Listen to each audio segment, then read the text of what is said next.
Oh boy. People haven't figured out autopilot, and yet they want to make flying cars now? Fantastic! Teslarati reports that recently, while patrolling the Autobahn near Bamberg, Germany, police noticed a Tesla seemingly with autopilot engaged. How did they know this?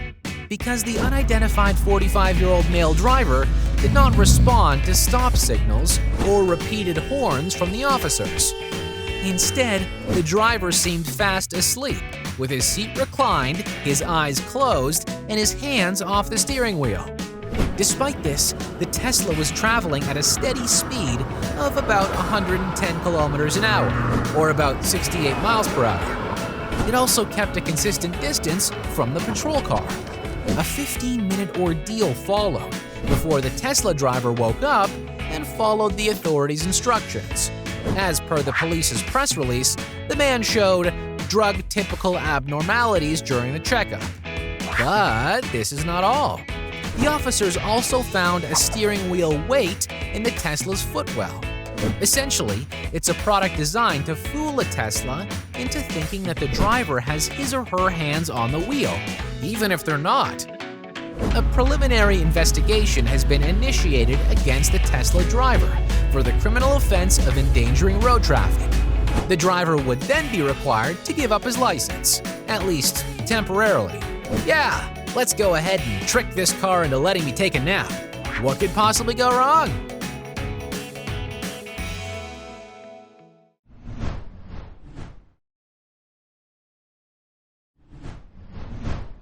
"12 years. You talk about dedication to your craft." Oddity Central reports that a Chinese woman has been arrested for allegedly pretending to be a man on social media and tricking her own friend into falling in love with her and sending her money. Shanghai police recently announced that it had cracked one of the most bizarre online romance scams ever. The victim, a middle-aged woman, had been scammed for 12 years by someone posing as a well-known TV news anchor on social media and defrauded around 2 million won, or $290,000 over that period of time. The craziest part of the story is that the scammer turned out to be a good female friend of the victim who had come up with the plan as payback for something the victim's mother had said when they were young. The fraudster, identified only as Miss Yu, claims that the mother of the victim, who is identified as Miss Lee, jokingly told Miss Yu that she would have trouble finding a husband because she wasn't very pretty and her family wasn't in a good financial situation. The more Yu thought about what the woman had said, the more she wanted to take her revenge, so she came up with a plan. If she could find it hard to find love, then so would her friend Lee. And so began this 12-year scam. Lee spent all of her savings and started racking up debt, and so she decided to confront her supposed online man, at which point Yu decided to confess.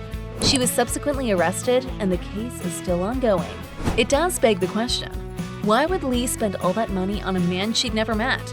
And why would she carry on a 12-year online relationship without actually meeting?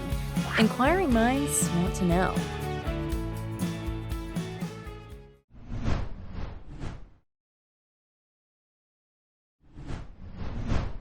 Well, they do call the fan base passionate.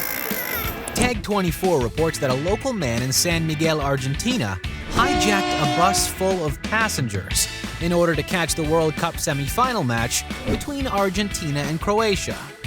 Local outlet Diario Efecto identified the man as Carrion.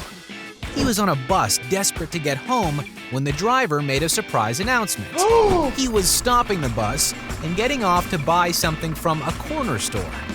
That's when Carrion decided to take matters into his own hands.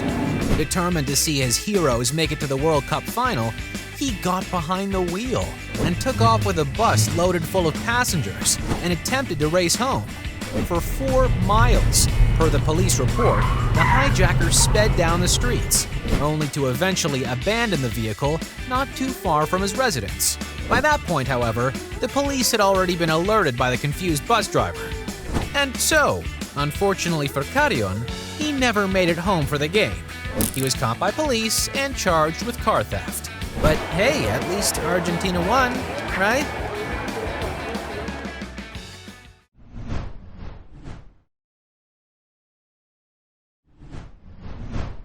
If a bear was capable of flipping the bird, this one probably would. WBIR 10 News reports that a female black bear was relocated from the Great Smoky Mountains National Park, located on the border of North Carolina and Tennessee. The bear was reported to be eating food off picnic tables, stealing backpacks, and sniffing trash cans.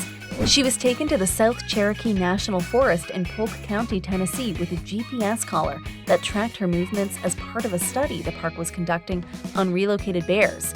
Wildlife biologists found that she traveled 1,000 miles across 4 states before returning to where she started at the Great Smoky Mountains, ending up at the same campsite she was captured from. She even got hit by a car in Georgia along the way and survived. The park said her journey is the longest distance that the park has ever seen from a bear.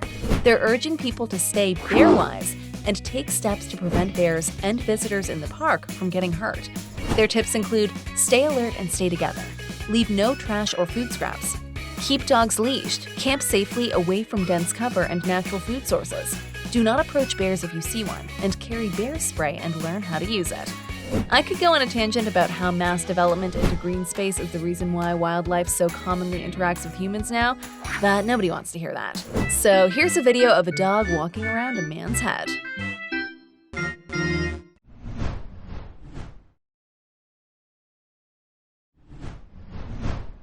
And the human race continues to get dumber. Good for us! KCUR News reports that the Kansas Board of Regents is reconsidering making college algebra a math requirement to earn a bachelor's degree because too many students fail the course. About 1 in 3 Kansas students fails college algebra the first time around. Some take it several times before they pass. Others get so frustrated that they drop out altogether. And that cuts into university graduation rates. That's one reason the board that oversees the state's public universities wants to rethink math requirements. College algebra, listed as a freshman-level math requirement at most major universities, is designed to prepare students for calculus. But only about 20% of majors require higher-level math. And so it's been recommended to regents that Kansas consider a system where math requirements would align with a student's major. Georgia State University adopted this approach along with other changes, and it's boosted its graduation rate by 5 percentage points over the past 7 years. Over the next several months, the Kansas Board of Regents plans to put together an advisory group to look at data from other university systems and get feedback from Kansas colleges about whether and how quickly the state might implement new requirements. It's considered a top priority as college enrollment continues to decline and higher education faces a budget crisis. So, it sounds to me like the real story is people are flunking out, less are applying, and money is good, so let's help them pass. Did I get all that? If you want to see all our videos about real news stories that are funny, stupid, or weird, click the subscribe button below. I mean, hey, my cat's gotta eat.